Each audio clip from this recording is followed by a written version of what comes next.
Sejam todos bem-vindos ao estudo diário das Escrituras. Hoje eu vou mandar um forte abraço aqui para o Adalberto Ribeiro Silva, tá bom? Mandar um forte abraço para ele e para a esposa dele, Solange, né? Ele pede aqui para mandar um forte abraço aqui para a esposa dele, a Solange. Então, um forte abraço aí para vocês dois. Gratidão por vocês acompanharem a mensagem aqui todos os dias. Dá um forte abraço aqui para Dulcineia Reis também. Ela escreveu aqui: irmão, é uma bênção esse trabalho de postar as mensagens do Evangelho. Gratidão e até amanhã. Forte abraço aqui também para Rosilene Mota. E eu vou ler a mensagem aqui para terminar da Silvia Nancy. Ela escreveu assim: alegria de estudar todos os dias aqui e a dobradinha 5h20 da manhã, né? Então 5h20 da manhã nós também fazemos o estudo.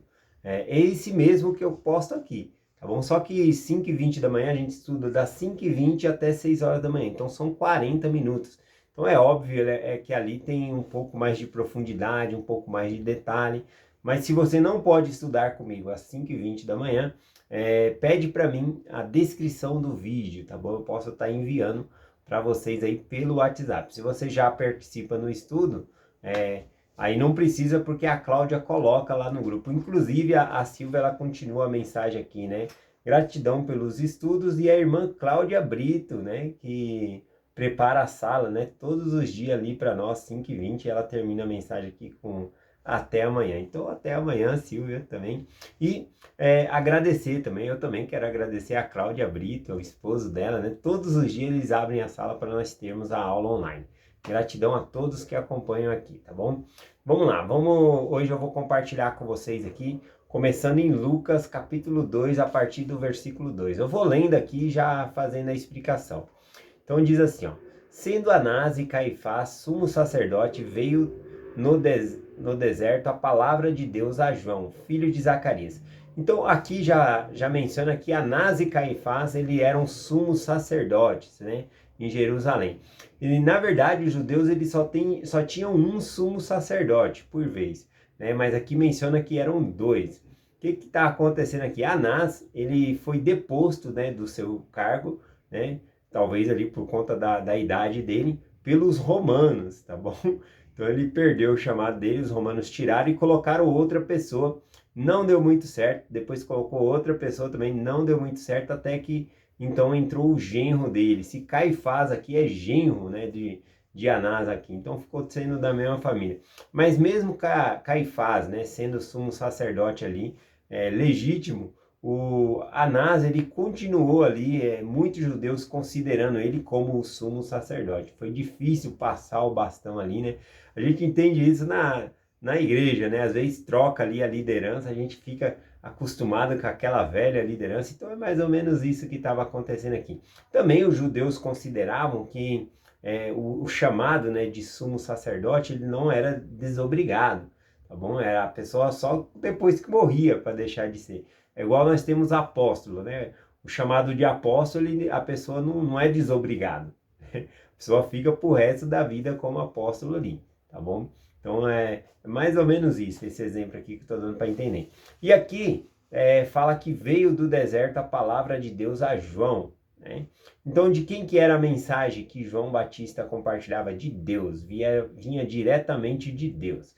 Vamos continuar aqui o versículo 3, diz assim: e percorreu todo o redor do Jordão, pregando o batismo do arrependimento para o perdão dos pecados, né? Fazendo uma comparação aqui com o evangelho sinótico aqui de Mateus, eu vou pegar algumas partes de Mateus e só colocar as frases aqui para incluir, porque Mateus ele está contando a mesma história aqui, né, de João Batista pregando no deserto, tá bom? Mas aqui em Lucas, eu marquei aqui no final, é muito maior, são 20 versículos, eu acho que em Mateus são só 12, né? Daqui a pouco aqui embaixo aqui vai dar para ver.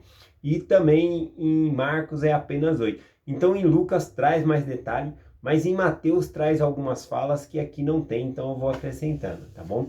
Por exemplo, em Mateus é citado ali que João Batista dizia, né? Porque é chegado o reino dos céus. Então, normalmente a gente pode até orar dizendo: venha a nós o teu reino.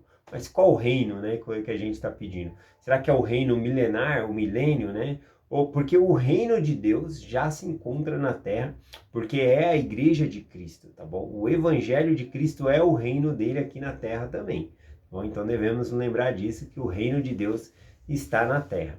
Outra frase que está lá em Mateus, mas não está em Lucas aqui, diz assim: esse João tinha suas vestes de camelo, né? Citando que ele tinha se vestia com veste de camelo e couro sobre os lombos e se alimentava de gafanhotos e mel silvestre, né? Simbolizando ali, ele se vestia igual Elias, o profeta na antiguidade. Então tem esse detalhe aqui. Vamos aqui para o versículo 4. Versículo 4 em Lucas aqui diz assim: segundo o que está escrito no livro das palavras do profeta Isaías, que diz: a voz do que clama do deserto, preparai o caminho do Senhor, endireitai as suas veredas.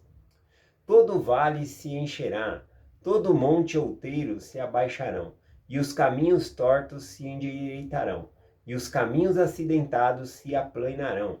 Bom, aqui, né, falando sobre o vale se encherá, ele está falando de essa situação aqui, né, que ele fala do vale se encher, o que é plano, né, as montanhas se abaixar e ficar plana, né? Esse aqui ele está dando ideia de alguém que vai na frente, né, para preparar o caminho para uma comitiva que vai vir atrás do rei. Quem que vai ser o rei que vai estar chegando?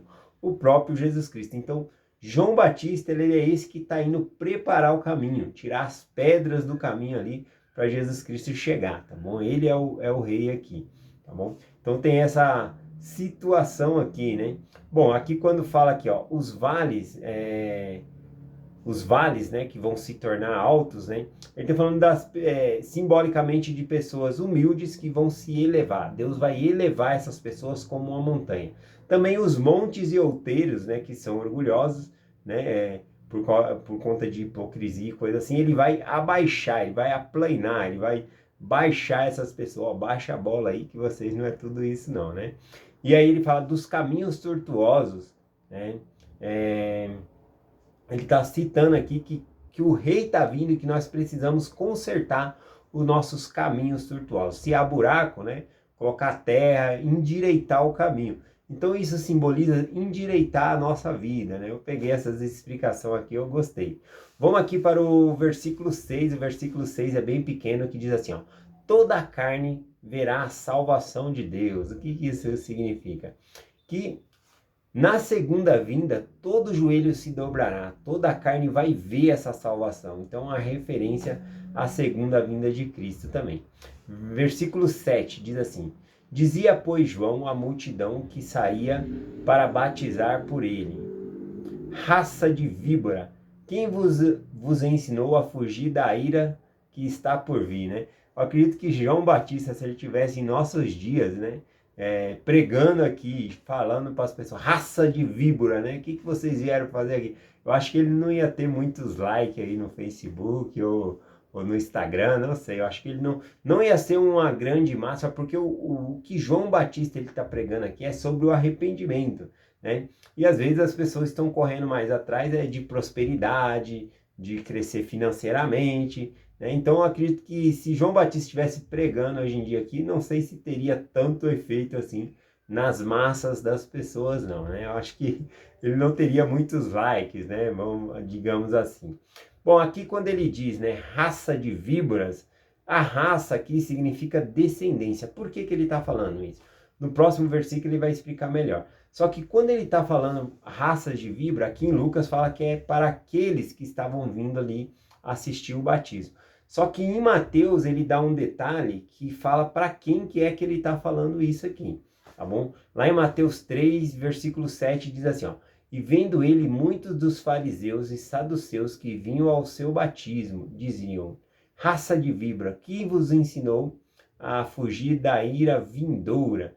Então ele estava falando especificamente aqui para os fariseus e saduceus que iam lá, via o que João estava fazendo, o batismo, a pregação, mas eles não se batizavam, né? Vamos falar um pouquinho mais por que eles não se batizavam, tá bom? Ele completa isso aqui no versículo posterior aqui, o versículo 8, né? Ele diz assim, ó: dai, pois, frutos dignos de arrependimento, e não comeceis a dizer em vós mesmo: temos Abraão por pai, porque eu vos digo que até desta pedra Deus pode suscitar filhos de Abraão. Então veja, os saduceus e fariseus, eles chegavam lá, ouviam a pregação de João Batista, mas eles não se batizavam. Jesus Cristo depois vai falar sobre isso, né? Que os publicanos e as meretrizes precederão eles no reino de Deus, porque eles ouviram a pregação de João Batista e se batizaram, creram, né? Mas os fariseus e os saduceus aqui, eles não creram, não se batizaram, tá bom? Então aqui, por que que os saduceus, aqui já dá para ver logo no texto, por que que os saduceus e os fariseus, eles não se batizavam, né? Porque eles tinham por pai Abraão, eles estavam se fiando ali, confiando na linhagem que eles tinham de Abraão. Ah, nós somos salvos, nós somos o povo da aliança. E então eles não achavam necessário que eles batizassem, sendo que já existia batismo na antiguidade, tá bom? O problema é que a religião ela foi caindo em apostasia, então tinha muitas coisas que acabou se perdendo com o longo do tempo. E olha só, eles não achava, por exemplo, ó, quem tem que batizar para entrar no povo de Deus são as pessoas que são gentios que vão se batizar para se tornar judeus, né? Então nós não precisamos. Era esse o tipo de julgamento que eles estão fazendo aqui, tá bom? Vamos continuar. Versículo 9 aqui. E também já está posto o machado à raiz das árvores. E toda árvore, pois, que não produz bom fruto, corta e lança no fogo. Bom, em Mateus dá uma referência melhor sobre isso aqui, né? Em Mateus 3, versículo 11 e 12, diz assim, ó. Em verdade, eu em verdade vos digo. Não, desculpa, vou começar de novo. Eu em verdade vos batizo com água para o arrependimento, mas aquele que vem após mim é mais poderoso do que eu, cujas sandálias eu não sou digno de levar. Ele vos batizará com fogo e com Espírito Santo e com fogo. Bom, então aqui João Batista ele demonstra uma grande humildade, né? Porque era um serviço de escravo levar as sandálias, tirar a sandália ali daquele que entrasse na casa. E ele está falando, eu não sou digno de levar as sandálias daquele que é maior do que eu, que vai batizar, né, no Espírito Santo. Aliás, aqui ele fala duas coisas que eu quero explicar para vocês, né? No final do versículo 11 aqui, de Mateus 3, ele diz assim, ele vos batizará com o Espírito Santo e com fogo, né? Então, muitas pessoas interpretam aqui o fogo como batismo de fogo, né? Mas aqui o recebimento do Espírito Santo também é chamado de batismo de fogo, tudo bem. Mas aqui ele está falando de uma coisa distinta, né? Ele está falando, ele vos batizará eu vos batizo com água, ele vos batizará com o Espírito Santo e com fogo. Que fogo é esse? Está explicando no versículo 13 aqui, tá bom? No versículo 12, está explicando. Ele diz assim, ó. Em sua mão tem uma pá, e limpará completamente a sua eira, e recolherá no celeiro o seu trigo, e queimará a palha com fogo que nunca se apagará. Então aqui ele dá uma ideia de um lugar onde coloca os grãos, né, o trigo ali, e passa a eira, né, e vai debulhando ali, vai tirando a palha do trigo, né, separando da semente. Então o trigo, está falando aqui que o Senhor vai recolher, aqueles que produziram frutos, ele vai recolher no seu celeiro, mas a palha vai queimar. Então quando Jesus Cristo fala aqui, quando João Batista fala aqui, né, em Mateus 3, versículo 11, né? Que vai vir aquele que é maior do que ele, que batizará com o Espírito e com fogo. O fogo aqui é o juízo de Deus que vai vir sobre as pessoas que não fizeram convênio com Deus, né? Que não produziram frutos dignos de arrependimento, tá bom? Então são coisas distintas aqui, né? Eu achei interessante para compartilhar. Continuando aqui, versículo 10, e diz assim, ó. Versículo 10, voltando lá para Lucas, né? Lucas capítulo 3. E a multidão interrogava, dizendo, que faremos, pois? Bom, essa parte aqui só tem, ó, essa parte que eu estou compartilhando vai ter lá no livro de Marcos, vai ter no livro de Mateus e no livro de Lucas, que é o que eu estou lendo aqui. E essa parte aqui só tem no livro de Lucas. Porque João Batista ele fala com detalhes aqui o que as pessoas achavam que tinham que fazer, Elas perguntavam o que eu tenho que fazer. Ele falava exatamente o que essas pessoas precisavam fazer para ser recebida pelo batismo, tá bom? Então eles tinham que declarar o seu pecado, eles tinham que ter uma entrega deles, disposição a não fazer mais coisas erradas. É o que a gente vai ver aqui, tá bom? Então, essa parte só tem no livro de Lucas aqui, ó, versículo 10. E a multidão interrogava, dizendo: que faremos, pois? Versículo 11. E respondendo ele disse: quem tiver 2 túnicas, reparta com o que não tem.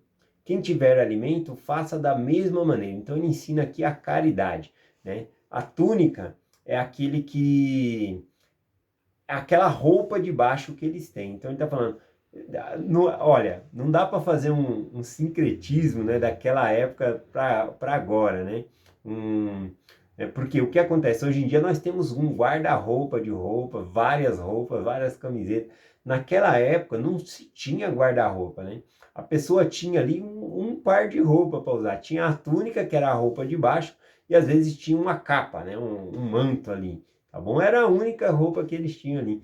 Então, é possível que cada um tinha um só. Quando eles iam lavar, por exemplo, ele ia lá no campo do lavadeiro, né? Do lavoeiro, e eles iam lá, colocavam um pano assim, enquanto alguém lavava a roupa deles, e aí trazia e secava já no corpo mesmo. Então era um par de roupa só para cada pessoa mesmo. E aqui João Batista ele está falando, se você tem 2 túnicas, reparta com quem não tem e faça o mesmo com o alimento. Então as pessoas estão perguntando, para mim me batizar, o que eu tenho que fazer? Você tem que ser caridoso, você tem que ajudar o próximo, é isso que João Batista está dizendo aqui.